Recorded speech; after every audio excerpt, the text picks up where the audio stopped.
Good afternoon. Curious lang ako, ano sa palagay mo yung nagawa ng Star Magic sa'yo? Kasi 6 years kang nawala, pero yung naging comeback mo, ang big, as parang as big as dun sa time na nawala ka. So sa palagay mo, ano yung naging contribution, and ano yung naging help sa'yo ng Star Magic para ma-prepare ka for this, parang renewed star mo, parang ganun. Para sa akin po, ang sobrang laking contribution nila is yung tiwala. Yung tiwala na alam ko po may tatanggap sa akin pabalik, nayayakapin ako.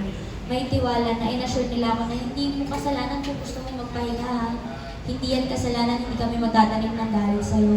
Kung yan yung nakikita mo kailangan ng sarili mo, ng growth mo. Kasi bata po ako noon eh. Binigay nila yun and nung mga panahon nagkaroon ako ng depression, andun sila para bigay sa akin yung professional help. Kahit na hindi na ako nag-artist, kumukontak pa rin po sila ng mga connections nila para matulungan ako.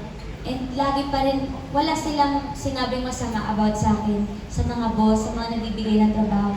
So siguro malaking tulong po na naiintindihan nila ako. Malaking tulong po na mahal nila ako at tanggap nila yung mga desisyon ko na ginawa ko sa buhay ko. At saka, siguro kasi napalaki po nila ako ng tama, kaya may tiwala sila sa akin.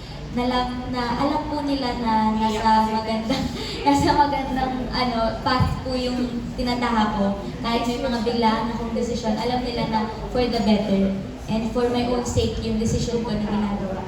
Kasi alam nila na nagabayan nila ako nung bata po ako and na-feed nila ako ng mga tamang morals, tamang principles, tamang manner. So siguro ayun din po yung tiwala na meron sila pagbalik ko na okay lang, pinalaki natin yan ng maayos. May tiwala po sila sa akin. Ikaw personally, paano mo prepare yung sarili mo? Kasi di ba, pahinga ng 6 years, bigla ganito agad ang yung comeback mo. So ikaw, paano mo prepare?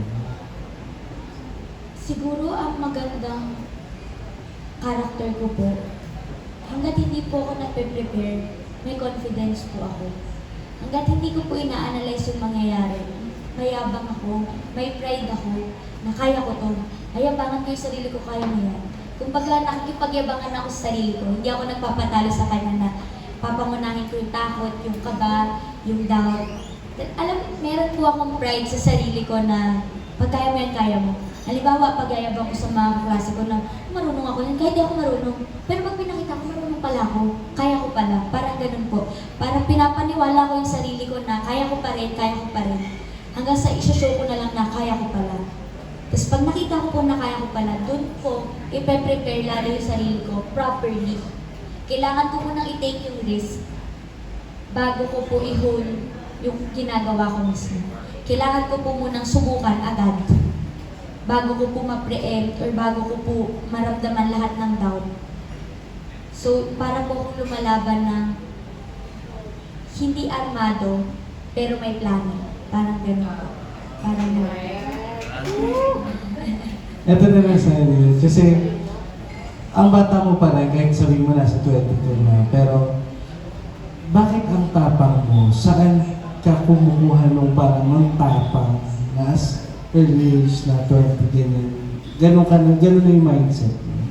Siguro po, kahit may mga childhood trauma ko, or kahit may mga problem tayo personally, sobrang laking tulong na pinagdaanan ko po lahat ng yun.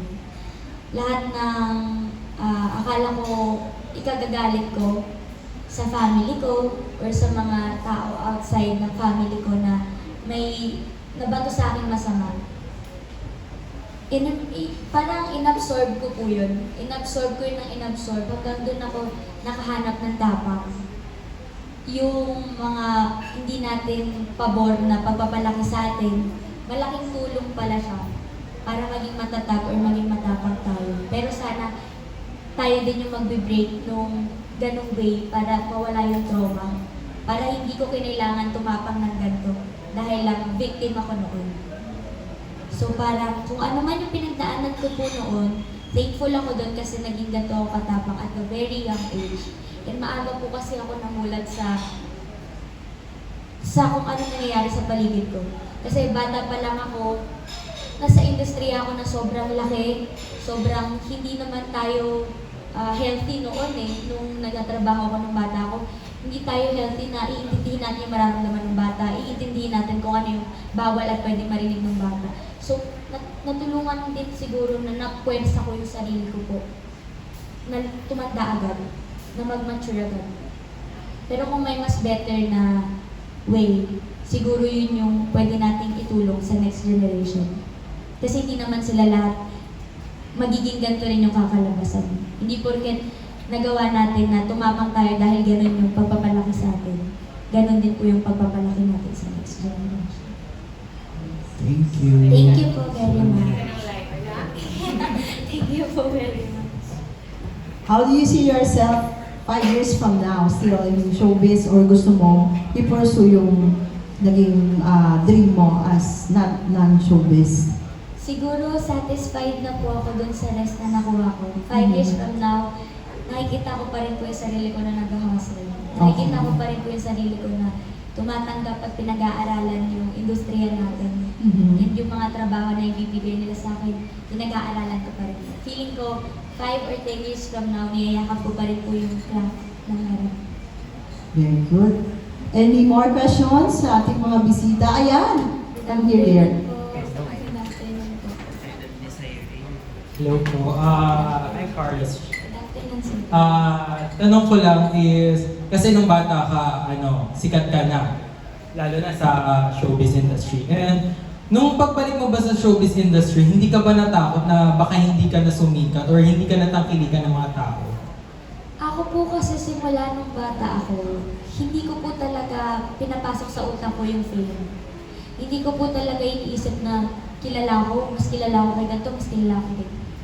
Hindi ko po yun priority. Ang gusto ko po talaga umarte. Ang gusto ko po magbigay buhay dun sa character. Ang gusto ko po makatrabaho yung iba't ibang artista at matuto ko sa kanila sa paano mas pagagalingin yung talent na meron ako. So, hindi po ako natakot kung may magpa-follow sa akin, kung may manonood sa akin, kung may nakakakilala pa rin ba sa akin. Kasi hindi naman po yung fame yung pinag-artistahan ko, kundi yung talent ko. Hindi naman po ako nag-audition ng ang audition ko is paano magpa-picture, paano pupunta sa isang interview, sa isang mall show. Ang pinag-audition ko po is paano umarte, paano gumanap ng takot, ng malungkot, ng masaya. So siguro ang pagbabalik ko po, ang gusto ko talaga is mapakita ko yung talent ni Cyril, hindi yung kasikatan ni Cyril nung bata siya. Thank you. And next question, ano na bago sa buhay mo nung bumalik ka sa showbiz?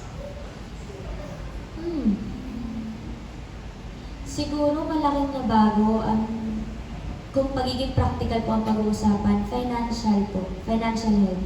Kasi nung bata po ako, kahit na nagtatrabaho, nagsusumikap ang parents ko, kahit na may mga kabilat, kanan kaliwa silang mga pinaggagawa para kumita, alam naman po natin na mas may maitutulong po ako pagdating sa financial kung nandito po ako sa industriya. So nakita ko po yung difference na nung 6 years na nag-stop ako at yung pagbabalik ko ngayon, mas kaya ko na silang dalhin kung saan-saan. Mas kaya ko silang pakainin ng gusto nilang pagkain nang hindi nagsischedule. Kaysa noon na next time na muna. Nakikita ko po yung struggle noon at ngayon mas nakikita ko po yung freedom namin para, ayun, sa financial talaga. Financial and siguro ang naiba din noon sobrang private ko. Si mama lang ma-handle ng IG ko noon. So kung ano yung nakita niyang picture na picturean niya sa phone niya, yun yung ipopost niya. Yun lang yung alam ng public.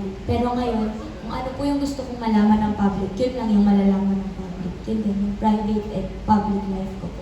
Sa tingin mo ba, successful ka na sa buhay? Hindi pa po. I'm still on the process of success. Ano yung meaning sa'yo ng successful? Successful kapag naramdaman ko po yung satisfactory. Kapag naramdaman ko po na na-serve ko yung purpose ko. Kapag naramdaman ko po na wala na akong kinikrave pa, na kontento na ako. Magiging successful ako kapag stable na yung buhay ko, stable na yung family ko, stable na yung mental health ko, na wala na akong pinag-aalala kung ano pa yung hindi ko nararamdaman, natatanggap, nakukuha, nararating. Stable na ako, as in, happy lang ako, stable lang ako. feeling ko yun po yung success na gusto kong Thank you so much. Thank you so much po. Thank you so much. Nakakainis siya. Mo. Saan